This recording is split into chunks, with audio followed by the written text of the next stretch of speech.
Well, thank you for that introduction. And I am here from my base in San Francisco for the last 30 years, where all things, I've been up to my eyeballs in all things AI for the last 2.5 years since generative AI broke out.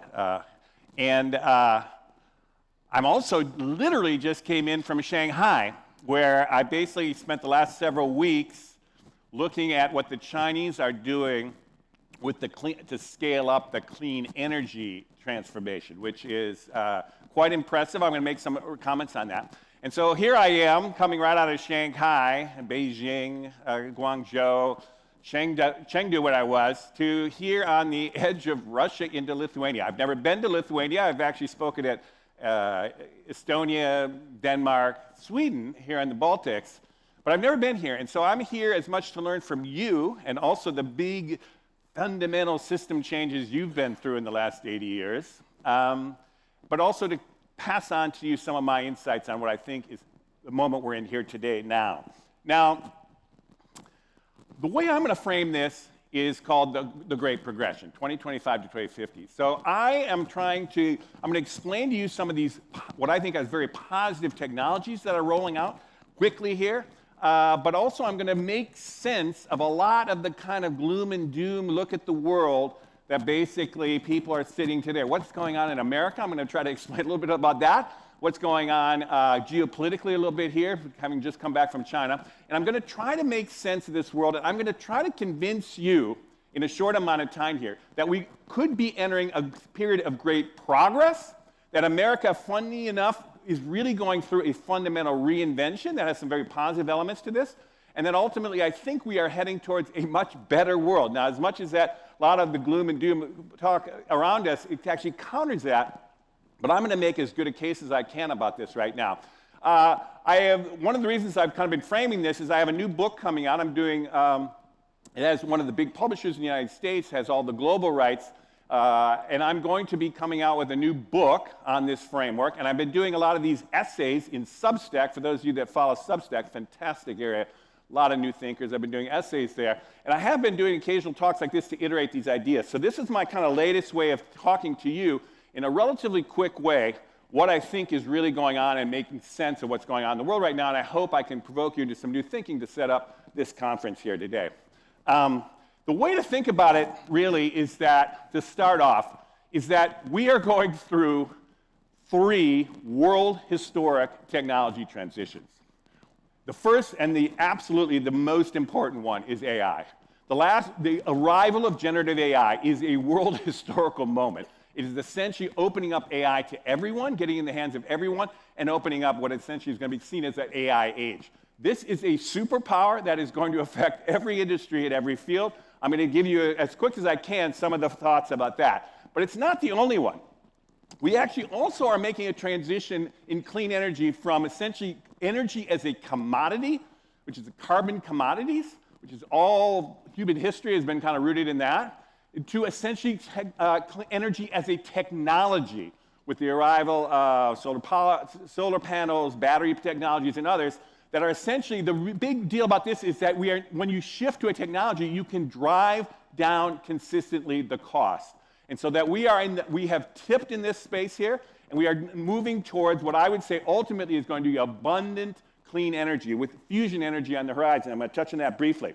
And the third one I'm going to basically mention is we have now figured out how to essentially engineer living things. Biological engineering, genetic engineering, but also in the broader sense, all biological engineering. That is a threshold we have crossed now.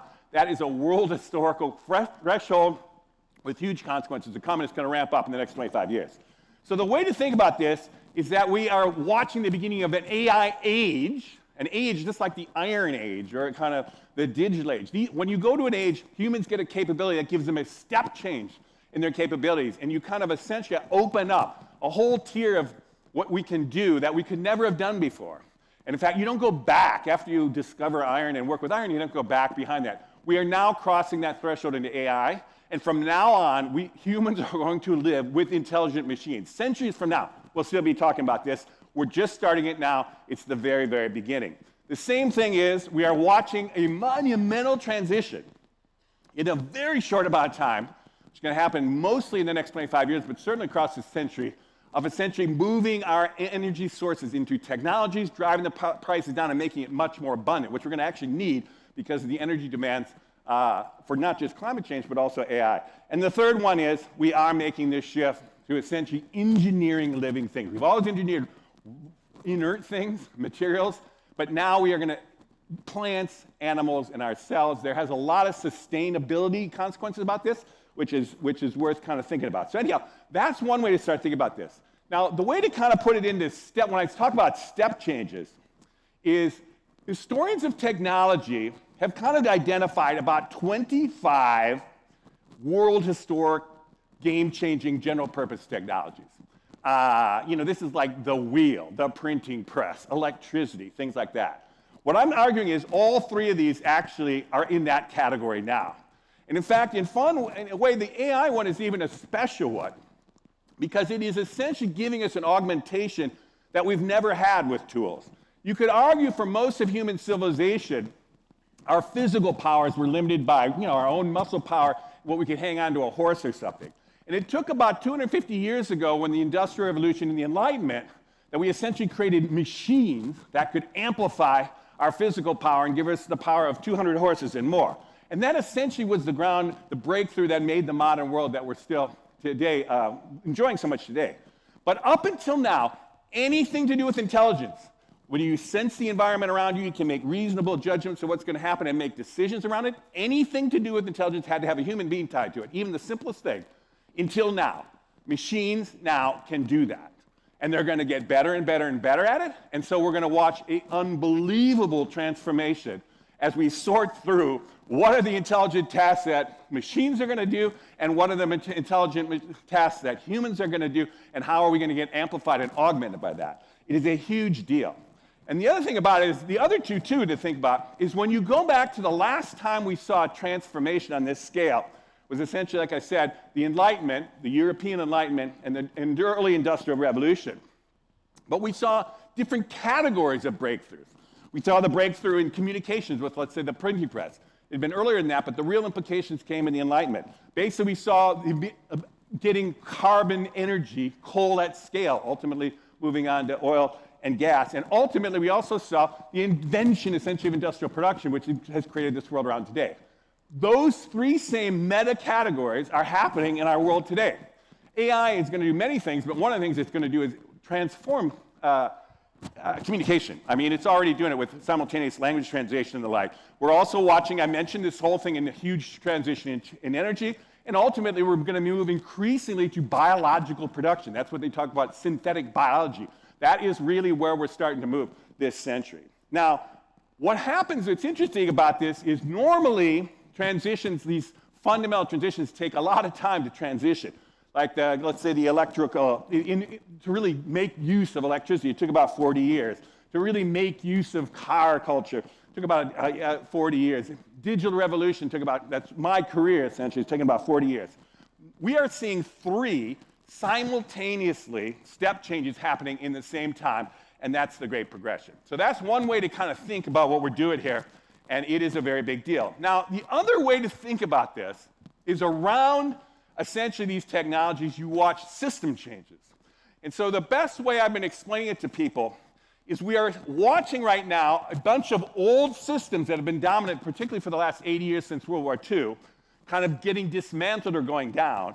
And we're watching a bunch of new systems getting built up around these new technologies.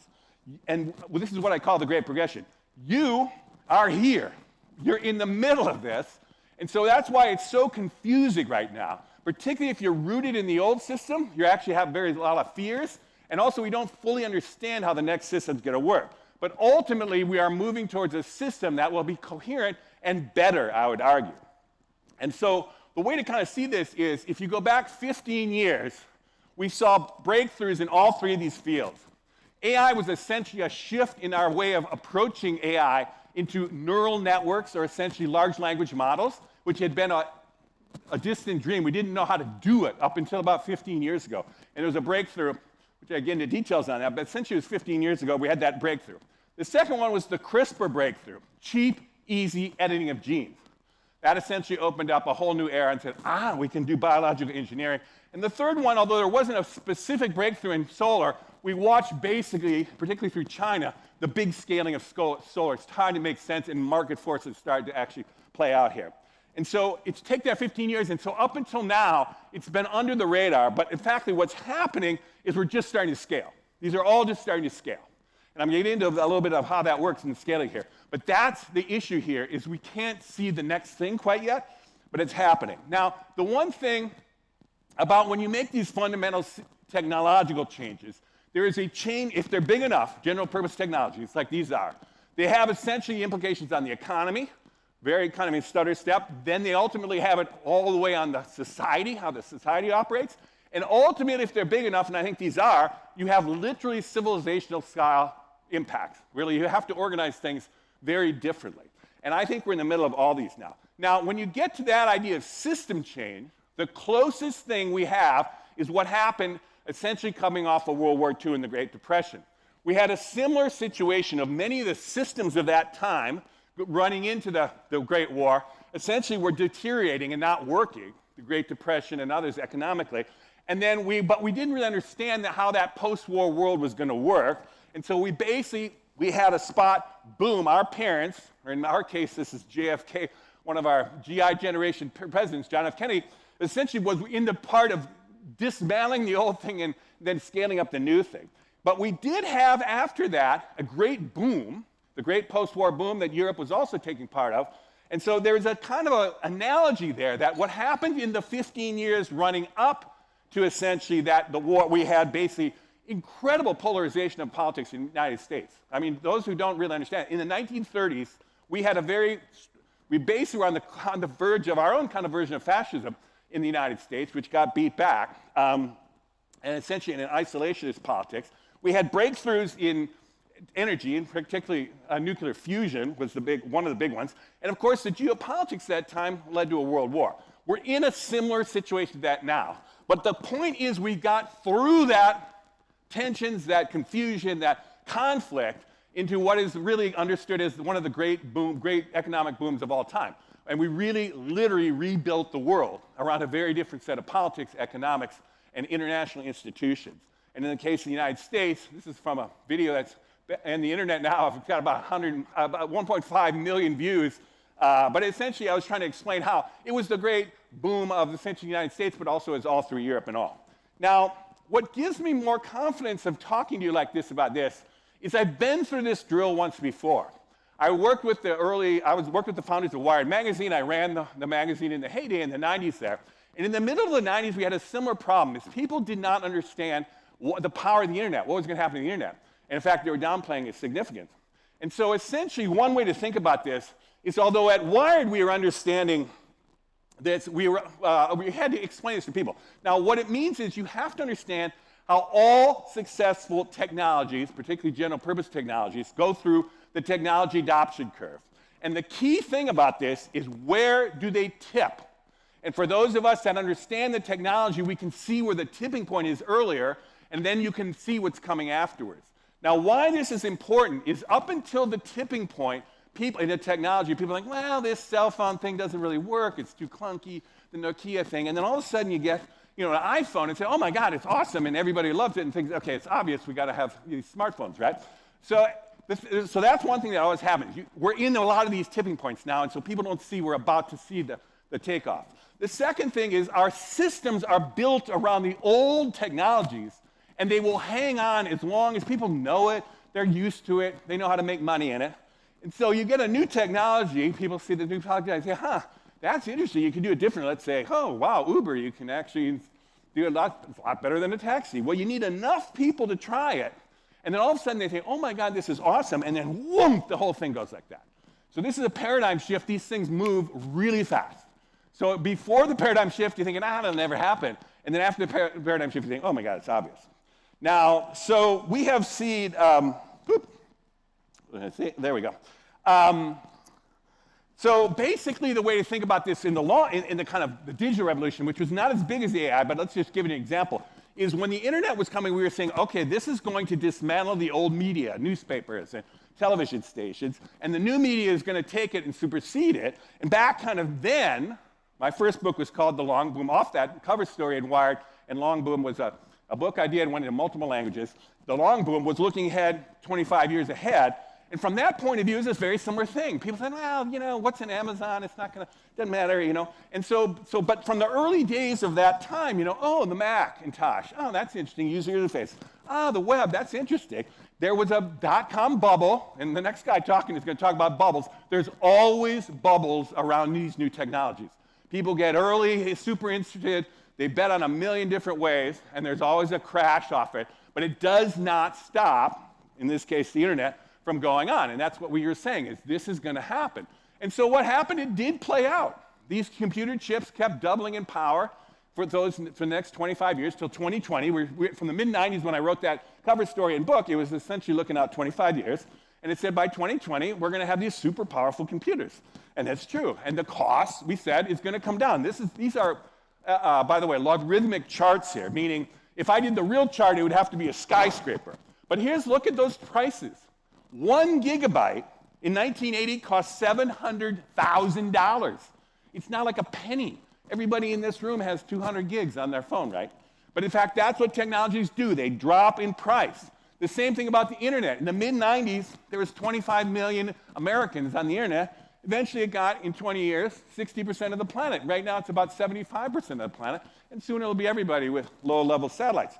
Then what happens with the value of these companies? So Apple, in the dot-com boom, was essentially flatlined. It was broke. But eventually, it became the first trillion-dollar company. We never had trillion-dollar companies until then.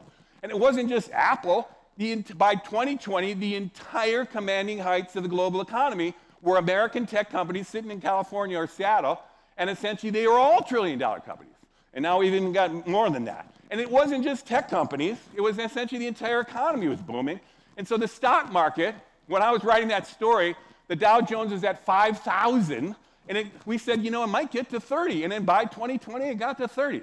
So eventually, yeah, there was dot-com crashes, and yeah, there was a recession in there, and various things, but eventually it goes out. Now, so what I'm trying to explain to you is we've been through the foundation leg. We've essentially increased the power of these computers. We've essentially connected everything to the internet, which is a lot of work it took. Then we had to get all data digitized, which is a lot of work. Then we had to get it all in the cloud and convince all the businesses to get in the cloud. And then we actually had to have tech companies with enough money to put billions of dollars into the development of AI, and only then did you get AI. And so here's the point. AI does not need any more infrastructure. You need more data centers, sure, and that kind of thing. But there's no more breakthroughs. It can move very fast.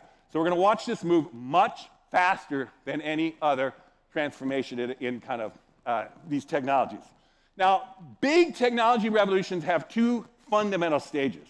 One, and I'll give it, everyone understands the car revolution. The cars, when they first came out, it took 40 years to build the infrastructure. Like, we had to figure out, you know, where would we drill the oil and, you know, put a gas station in every neighborhood, and the whole thing, right? Build the roads.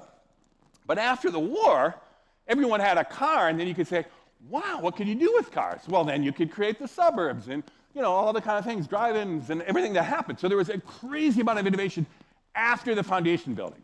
So the way to kind of think about what's happening now is we've just laid the foundation for AI. We've been through that thing. That's defined my career right there. It's been essentially the foundation leg. And now we essentially are, what are we going to do with AI? And there's going to be a lot of interesting things. We're going to have executive assistants and all this kind of thing. I'm going to touch on a few of these. But now the explosion of innovation using the AI is going to happen. And not just happen by the big tech companies.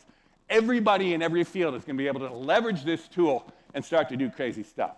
Now, one thing that's going to happen, and everybody here is going to do it, it's going to come very close here, is everybody is going to have a personal assistant for everyone, a virtual one. And I've had 3 startups, and the first person I always hire is an executive assistant. Why? They do all the stuff you don't need to do, and they make me twice as productive. But I'm a CEO, I was able to kind of do that, right? Everybody is going to get this thing. And so why is this interesting? So the other breakthrough you have to understand about generative AI is its interface with humans. So the history of computing has been how do you make computing power and the data behind it open to more and more people. And if you go back to mainframe computers, which I'm old enough to remember this phase, is you had to do punch cards. I literally learned to code in punch cards and stuff like that. And then we figured out, okay, with PCs, well, you could do these. If you clicked on an icon, it would do something different, you know, and we could have the coding behind it. And then on the web, you said, well, if you clicked a link, you'd take someone to somewhere. And then we figured out with the smartphone, we thought, okay, apps, if you hit an app, it'll do something interesting. It was getting more and more access to people.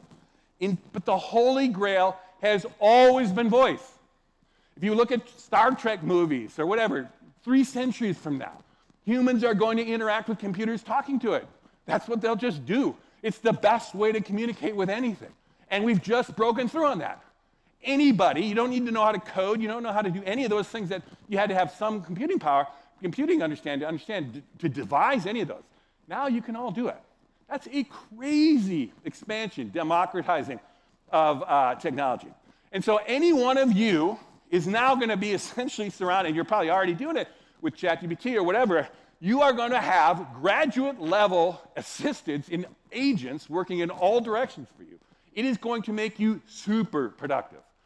All knowledge workers, in whatever your field, you're going to have this capability. And it's going to essentially, we're trying to calculate now how much of a productivity boost will this do. Coders are now 2 to 3 times more productive.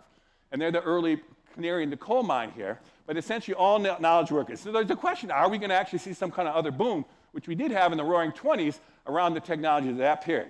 The second thing to think about, I'm just giving you a couple examples. If everyone can have an assistant, a knowledge worker, every kid can have a tutor. And this is also going to happen. This is going to happen in the next 2 or 3 years here now. And so the question about that is another fascinating thing, which is everybody here was educated in an industrial system when one teacher taught 30 kids. So the smart kids got it, middle kids kind of got it, and the failures didn't get it. But we have found from human tutors, you can take any kid at any level of education, at any level of, I mean, assuming they have, you know, they're not, you know, can think clearly, and you can put them into the top 5% of any class through human tutors. So now you start thinking, wow, what if we reorganize education around AI tutors? And so you'd have, instead of this kind of assembly line of human teachers talking to 30 people, you'd have an individualized tutor that's going to essentially be with the kid for real life. Now, will that do it with teachers? No, it's going to make teachers way more valuable because they can actually do the things that they can do. They don't have to go over for the 10th time the algebra problem that, you know, little Tommy doesn't understand. The AI is going to do that.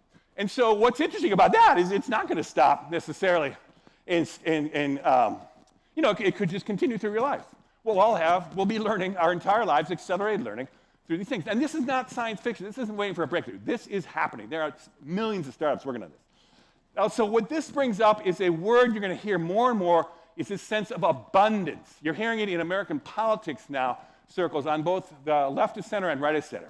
Why is that? These technologies have the possibility of great abundance. Like I mentioned, CEOs, rich people always had executive assistants. Now everybody gets executive assistants. Rich people always had tutors for their kids. Now everybody gets tutors for their kids. That's abundance. Same thing with these cell phones. You know, you think, yeah, it's a supercomputer in your pocket. Well, it's not only rich people have these iPhones. I was in China. Every single person in China has an iPhone. I mean, it's like democratizing the technology. Abundance in these technologies because it drives these costs down. Now, it's doing the same thing with clean energy. And so I just want to go over this because with climate change, we have to understand this. We've now watched this has happened with solar cells. Solar cells, which are extremely expensive, have now dropped dramatically, and they're dropping further. And so what's happening now, that's the individual kind of solar cell. But we're watching the entire thing it is now the cheapest way to build an electrical power plant is with solar plants. And this is happening all over the world now. Nobody's building coal plants. A handful of places it's happening. And why is that? It's because once you build a solar plant, we've seen the prices drop 100% in what they call the levelized cost of electricity, meaning once you build a solar plant, Essentially, you don't have to keep shoveling coal into it or bringing oil into it or trucking oil to it or whatever. It's like it's there for 30 years. You squeeze the juice out of that investment. And so everybody's doing this. And they're doing it all over the world now. And the thing is, it's not going to stop getting cheaper. It's going to be dirt cheap. The second thing is, so we're watching it take off, that hockey stick, just like the digital stuff. And we're watching not government subsidies. These are not even updated in the last couple of years here. But, private capital is now moving into all these places. They see it as super productive. And then you're watching, essentially, this is not just solar, but solar and wind, renewable energy.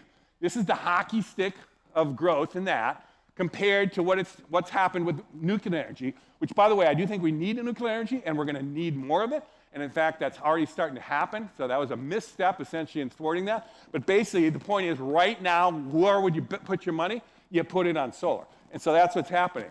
And the final thing here I'll just say is we have had some big breakthroughs in fusion energy now. We have fusion energy, instead of breaking an atom apart to create fission, which creates energy but also can be bombs, you fuse an atom together, it creates way more energy and has no byproducts, and essentially it can be done on H2O, like water. It's the holy grail of energy. And we have now started to we've had some breakthroughs in the last three years where we are now getting more energy out of these kind of fusions than we ever put in, and there are many startups in San Francisco now working on fusion. Anyhow, the second thing I just want to point out here is the electric car thing. And the same thing, what happened? Lithium-ion batteries came down 100% in the last 30 years, up until 20. Actually, this isn't even the most updated numbers. And so what has happened is essentially you've watched the global electric vehicles go to scale. Basically, the latest number, this is 22 I use, essentially, we have 17% of all new cars are fully electric. 17%. Different regions, you're here in one of them. Norway is, I think, about at 80% now of new car sales. And we're watching in China, I just got from China, in Shanghai, almost more than half of the cars in the core of Shanghai are electric vehicles now. It's astounding. They have like 60 electric vehicle companies now. And essentially, so this is happening all over the world now. And so if you play this out, we're going to watch the scaling. What happened? It's tipped. The things are getting cheaper. And so the other question about this is, people say, well, we're still kind of, it's going to take a while. Well, the Japanese back in the oil shocks figured out how to capture the global auto industry. But basically, the Chinese are doing this. The reason there are tariffs all over the world to keep the Chinese cars out is you can get them now. In Shanghai, you can buy them for $15,000, like a Tesla-like car. It's like, and they're getting cheaper. The poor people are going to be driving this in the course of the next 25 years. All right, and the final one here I just want to give you is biological revolution. I'm not as much here. I'm going to go into it. It's a little bit later in terms of its impact. Those other two are hitting immediately. But you got to remember the tech on this. Again, the first human genome we ever cracked took 15 years and $3 billion to do. And it was only 25 years ago.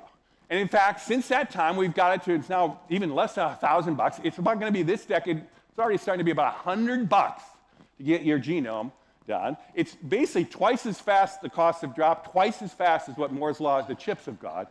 So it's essentially, there's been some technique reasons why for that. And so what we are on the verge now of figuring out is particularly with CRISPR and some of these other breakthroughs we've had, is an era of synthetic biology, human-designed biology, intervening in plants, animals to create new kinds of materials, super strong wood, fire-resistant wood, all kinds of things that we can then use instead of steel and cement and some of these things that are causing so much trouble in the climate. And so one example of that, it's not just genetic engineering, it's also biological engineering. So for example, cultured meat now. We know how to take a cell from a cow or any animal, put it in a vat, give it the same nutrients and amino acids it would get roaming around a field for years, give it enough energy to kind of grow it, and we can actually create meat, the same meat. It's the cell of the cow. It doesn't have any of the climate, very little of the climate impact. In fact, methane does coming from cattle. And so there's a way to start thinking and they're starting to come to market, some of these things. And so you're starting to watch what they call cultured meat potentially scale up. There's plant-based meat, which is a kind of alternative, is different, like a transition. But anyhow, this is a credible way to think. This isn't, who knows exactly how it'll play out, but basically that's it. Now, I want to shift the marvels of technology to the politics here. And a lot of you are looking at what the hell is happening in America. So I'm going to give my quick attempt here to explain what's happening right now. America is not turning into a Trump-like thing. Trump is a symptom of the backlash against it in this situation, what's happening here. And the way to think about American politics, it's a basically split, has been split about 50-50.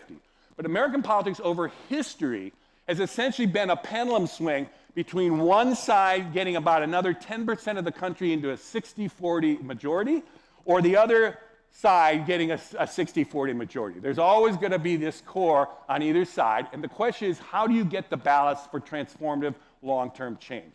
And American history has been a series of these shifts. The entire history, about every 40 years, it shifts in this kind of, the original crew had a populist backlash with Andrew Jackson there. Then we had a civil war around, with Lincoln. Then we had a progressive era, which was a backlash against the Gilded Age. And then you had, essentially coming off the war, the great kind of building of the post-war world. Then you had a Reagan revolution where it kind of went back to more entrepreneurial, kind of more classical economics.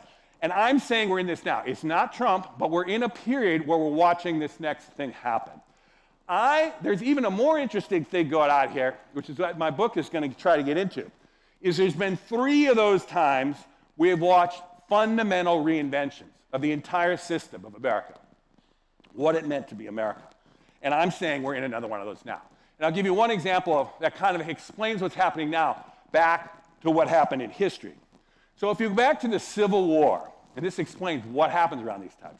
The Civil War, you had a similar situation. You had a system, an economy based on slavery, and a society of slavery, and you had a manufacturing economy trying to get born. And so if you go back to the kind of Civil War, back where Lincoln was, we were there. And what this points out is in the lead up, and eventually we got through it and had a golden age, but the lead up to that is extremely polarized. It's what you're seeing in the United States now. You saw incredible, neither side could talk to each other. Eventually you watched a civil war. 750,000 Americans had to fight over that one, and die in that one, to get to the point. We got through it though, and the point is, after that, we had an incredible economic boom and societal boom. We rebuilt America, the railroads, all kinds of stuff you can mention on that. The thing is, even at the beginning of the country, you watched essentially the old colonialism. A lot of Americans wanted to stick with England, be part of the colony, and you watched the Americans who wanted to kind of do their own thing, and their own country, and so you had a similar thing, and that's where kind of George Washington and them were. But what happened is, once we resolved it, we got into a crazy boom and reinvented America. But the lead up to it was contentious and fighting and wars and the whole thing, until we eventually got the great build-out coming after that, and ultimately the invention of the early America. Now here's where I'm going to end it in terms of one last big picture thing. As big a deal as I'm saying there on the history of America, and the reason I'm kind of laying on America is how America fares in this is going to have implications on Europe and all kinds of things here. But I want to go even bigger because we're in Europe here, is we could be on the verge of civilization scale change. And if you go back to the Enlightenment, which is about 1680 to 1800, that's your period, Europe's kind of highlight. There were essentially 6 incredible inventions that invented the modern world. One was mechanical engines, as I mentioned. Another was figuring out how to do carbon energies at scale. The other one's the Industrial Revolution, how to build around those machines. The other was financial capitalism. It didn't exist before. We had to figure out how we were going to fund these things. Is your money safe? All that kind of stuff. Then we had to create, okay, how is this going to get done? Get away from the king stuff into representative democracy. And ultimately, we built nation states. Those were crazy innovations, and they're innovations that are still, we work with them today. It made a modern world that is amazing. But they're all screwing up. They're all breaking down, including causing climate change, the carbon. Representative democracy didn't work in the United States, the whole thing. And so what's interesting about these times is there was a technological revolution phase, there was an economic revolution phase off the technologies, and there was a societal revolution phase. That was the Great Revolution, French Revolution, American Revolution. I'm pointing out here, and in my book's going to explore this, we could be in another one of those situations, what I call a new enlightenment. And in fact, if you take those 6 categories, I would argue AI is going to be as big a deal as the mechanical engine, which I mentioned. We're going to watch this shift to clean energies coming off of that. We're going to watch essentially biological production, superseding a lot of the worst side of industrial production, plastics and all that stuff. This is where it gets murkier, is could we have a new form of capitalism that's more equitable, that moves the money through society differently?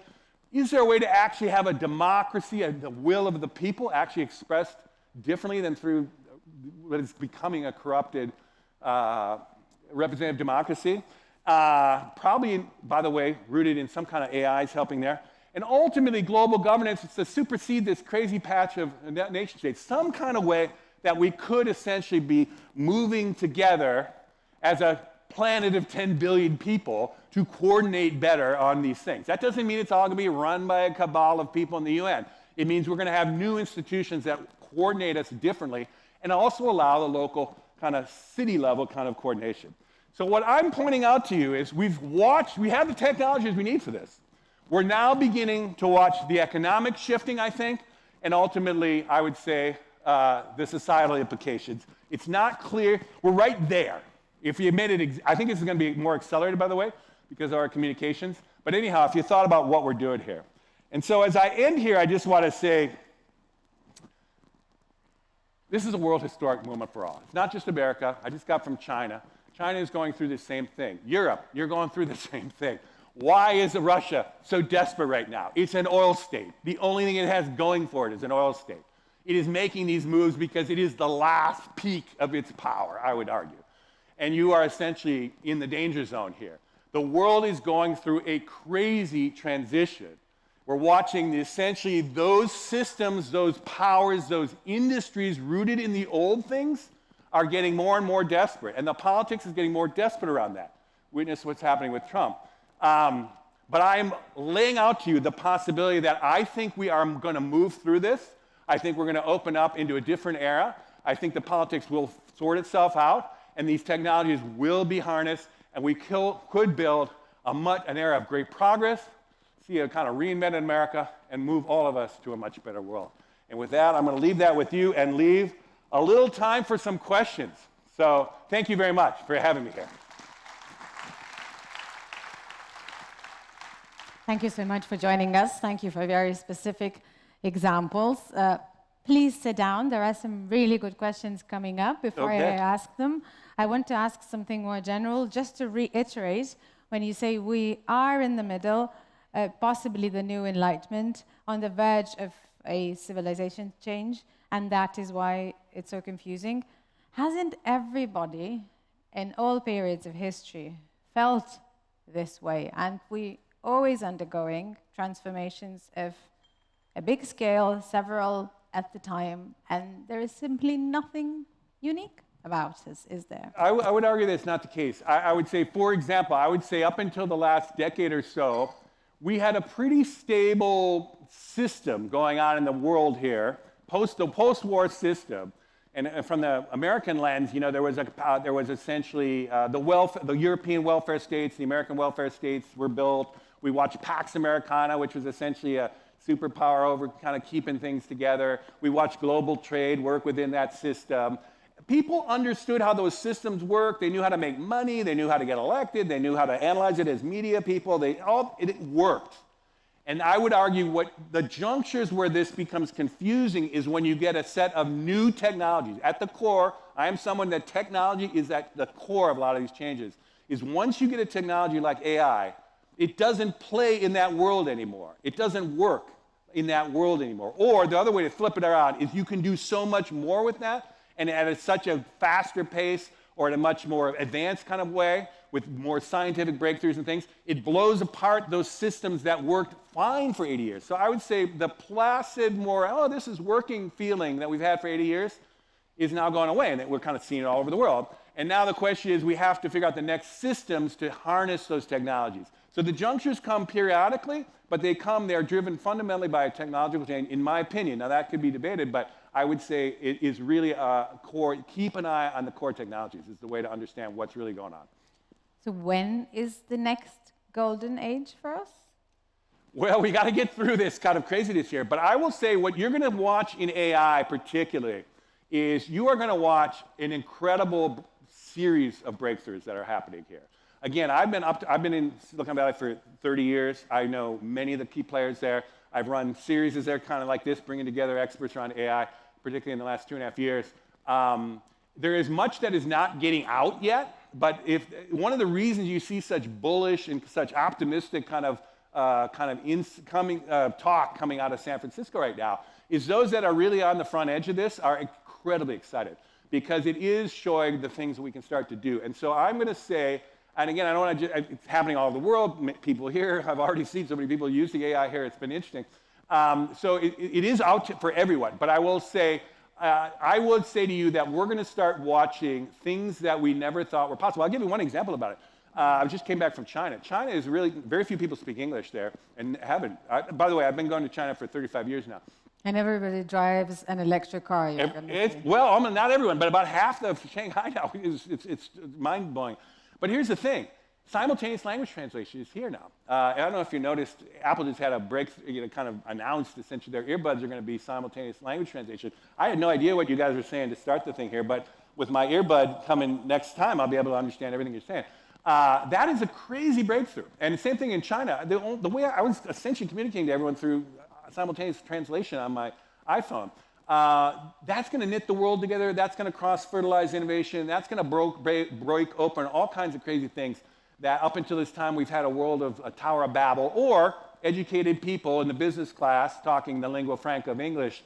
That's gone now. You'll be able to talk to anybody, and they'll be able to understand you. And that's happening now. And so what's going to happen the next decade, just think about that one. There are really good questions. One of them is a softer one, I would say. How has your personal life changed by your insights into the future? How is my what?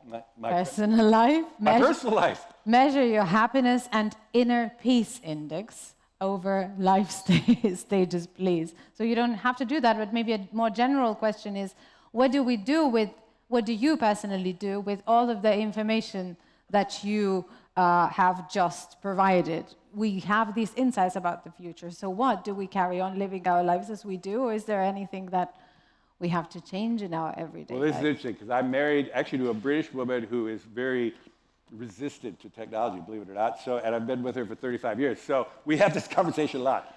But I do understand these changes are very frightening for people. And particularly people that are used to, oh, this is the way I've been doing it. This is the way I make money. I kind of like what I'm doing now. Or even if you don't like what you're doing now, it's like, I know what I'm doing here. And so this is pushing people into, we're watching a backlash to this, kind of a dangerous thing. I personally, my own personal way of my career has been to lean into the technology, be really intellectually curious about technology, try it all the time, try my own way of doing it. And the more I do that, the more excited I get by this. I mean, my general excitement here is not just put on. That is my personal way of understanding. I think we truly are on the verge of a crazy, interesting moment here. I think it's fraught with danger, and I think there's a backlash that could really squash a lot of this. But I'm very excited about it. On the other hand, I think humans are going to be humans. Many things I think AI is going to essentially take rid of a lot of the things that make life hard and work dreary and tedious and the whole kind of thing. I actually embrace this idea. I think that we're going to watch essentially a resorting around intelligent work, and I think there will be some collateral damage in some people not being able to make the transition, but most people, and particularly in this demographic I can see here, will essentially be much better off going forward, be able to do much more interesting things, much more innovative things, be augmented by this superpower, and your lives, I think, will be quite interesting. And your kids, I think, will actually be as well. Now, that assumes we're going to get through these transitions and we don't see some catastrophic backlash. And that is a real thing. You cannot, nothing's inevitable, and you can't predict the future with certainty. But I'm laying out to you that these are really possible and they're within grasp. And I think we can reach them in the next 25 years. What about our brains? Will they start to deteriorate and we will become dumber while using AI to do our own thinking? Thaddeus is asking. Well, this is interesting because I've been in this tech world for, like I say, my entire career. And I remember when calculators first came out. And I was pre-calculator. I learned calculus. I knew how to do all the kind of the math around that. And everyone said, oh my God, when calculator, it's going to, this is when I was a kid, maybe in high school. We can't do that. It's going to, it's going to screw up a kid, and the kid will never remember it. And has that slowed down our kind of understanding of mathematics? Has that kind of limited the engineering talent of this world? Has that stopped us in any kind of way and made us kind of less human? No, it actually has been, we've adapted it quickly. The same thing with kind of the internet. It's been a similar thing. When it first came out, oh my God, it's going to make everyone dumb. People said TV was going to make everyone stupid and the whole thing. Now, you could maybe argue that one too, but I'm just saying, so many of these things people worry on, will it screw up our brains? Will it turn us into different people? And we've essentially figured out ways of humans to roll with these technologies, take a lot of the best of them. You know, some of it is negative, and we have to deal with those and make sure you don't watch TV all day or you just stay online doing nothing. But ultimately, it has enhanced humans, made us smarter, made us more creative, made us more innovative, and I think AI is absolutely going to do that again. I will pick one more, or several converged into one, because there are many Trump-related questions, obviously. For example, where was this?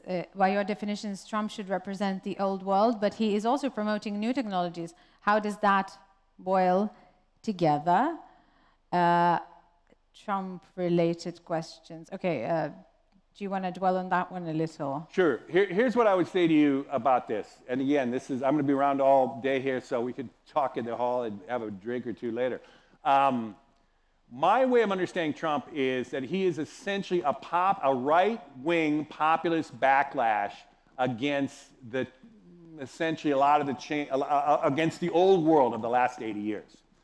There's been a lot of dissatisfaction on the right, but also on the left, of how the system of the last 80 years has not worked for most people. And so we're watching that in the US, you're watching in Europe as well. You have the same kind of right-wing nationalism and the same thing. It's just not as, it hasn't quite taken power the same way it temporarily has in the United States. So it's more of a symptom of the problem. It's not an answer of how we're going to deal with this. Now, the one exception is the technology world is broken into those who are right of center, which is used to be about 20% of Silicon Valley, you could say. Now it's about 40. And then there's left of center, which is used to be 80%, now it's about 60%. And so the right of center tech people saw Trump as potentially winning because the Democrats weren't going to be as transformational, and they hooked their butts to them. And so Trump has essentially adopted them into the coalition, but he's not driven by that coalition. Now, I would say what you're going to watch is the left of tech world is going to back a Democratic response to Trumpism, and you're going to watch that play out in this next presidential election. And frankly, my book is coming out to start the presidential election, and they bought the rights because they want this to really help frame the conversation in the next presidential election, which is going to be coming after in 2027, 2028. And one last thing, when you said, I noticed that you said politics will sort itself out. What about Russia? When do you think that Russia, or no, let me ask you this way. When will we stop Russia as a disruptive force? We want to know that in this region. I can see that. Well, I give you a little more quick thought on why is Russia doing what it's doing here. To me, Russia is a spent force. It is not a forward motion in history force. China, on the other hand, another authoritarian kind of country, is a forward motion country. For better or worse, they got a lot going on. And there is a kind of AI superpower challenge now that's going to happen between them and the US and the West. But Russia is not that. It is, I would say the way to think about them is like a desperate country. A country that saw its best, is running on the fumes of the past, is running on essentially a commodity that over time, and much quicker than people think, is going to be less and less valuable. And so and now they're controlled by a guy who, an authoritarian guy who, can't be ousted. And so you're going to watch an endgame now of just having to neutralize Russia. And I know you're on the front lines of that, and I'm sorry for that, but I think it is a force that is not going to be able to overwhelm Europe or the West. It is increasingly going to be more and more difficult for them to just even manage. And as much as they're dangerous, they have nukes, I get all that, but they are not the way to think about the next 25 years. They're kind of a sideshow. And I know it's not your sideshow, but I'm just saying in the bigger picture of history, there's going to be resurgent Russia coming. But China is a different thing. If we had more time, we could talk a lot about China. Yeah, I think in the hall, as you said, we can continue all of those conversations because the people who have asked questions, I hope they will approach you and ask them directly because there's plenty of them. And at this point, we'll just have to stop. And thank you very much for spending the time with us and having that conversation. Peter LEYDEN was with us. Let's give him a very big round of applause. Thank you.